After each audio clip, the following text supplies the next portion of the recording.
আসসালামু আলাইকুম ভিউয়ার্স, আশা করি সবাই খুব ভালো আছেন। আলহামদুলিল্লাহ আমরাও ভালো আছি। মেহেদি তুলে নিচ্ছি। আজকে আমাদের ঢাকায় ফিরে যাওয়ার সময় হয়ে গেল। বলতে বলতে 1 সপ্তাহ 10 দিন কেটে গেল। ঢাকায় আজকে যাব। তো যাওয়ার আগে তো কিছু এটা সেটা নিতেই হয়, নিয়ে যাই। তো মেহেদি পাতাটা এটা আমাদের বাড়ির গাছের আর কি। আর এই চাঁপকল বা ইয়াটা এটা আমাদের অনেক আগের পুরনো দিনের, তো এটা স্মৃতি হিসাবে রেখে দেওয়া হয়েছে। এটাতে খুব একটা কোনো কাজকর্ম হয় না এই চাঁপকলে বা এইটাতে।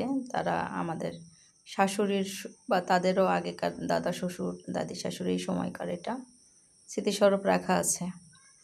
তো এখানে মেহেদি গাছ অনেক বড়, কিন্তু পারতে পারছি না আমি একা একা। এটা যেহেতু বৃষ্টি হয়েছে সকাল থেকে অনেক, তো যাই হোক, এটা তাদের পেছনের বাড়ির অংশটা। এটা খুবই সুন্দর, চারিদিকে সবুজের সমারোহ, ভালো লাগে, মনোমুগ্ধকর দৃশ্য বা পরিবেশ।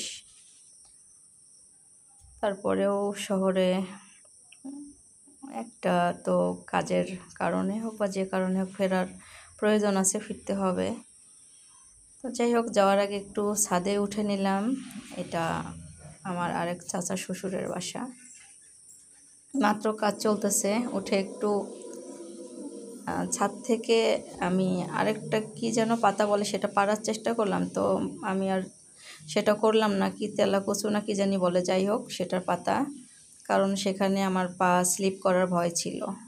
তো সেগুলো আর পারা হলো না। তো চারিদিকে দৃশ্যটা একটু আপনাদের সাথে শেয়ার করলাম।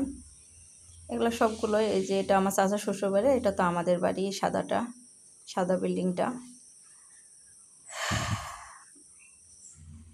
চারিদিকে শুধু গাছ আর গাছ ভর্তি ফল, সব গাছে গাছে কাঁঠাল, আম, জাম্বুরা, সব কিছুই, পেয়ারা।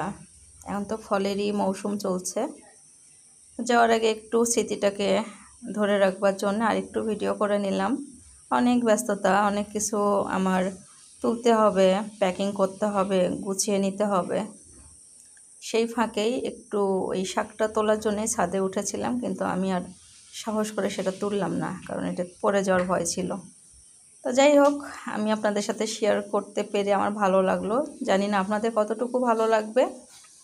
আমি এত ব্যস্ততার মধ্যে একটু চেষ্টা করেছি আর কি, ক্লিপগুলো যতটা পারা যায়। তো যাই হোক, বিদায় নিচ্ছি। দেখা হবে ইনশাল্লাহ ঢাকায় গিয়ে। সবাই ভালো থাকুন, সুস্থ থাকুন। আমরা যেন নিরাপদে যেতে পারি, দোয়া করবেন। আল্লাহ হাফেজ।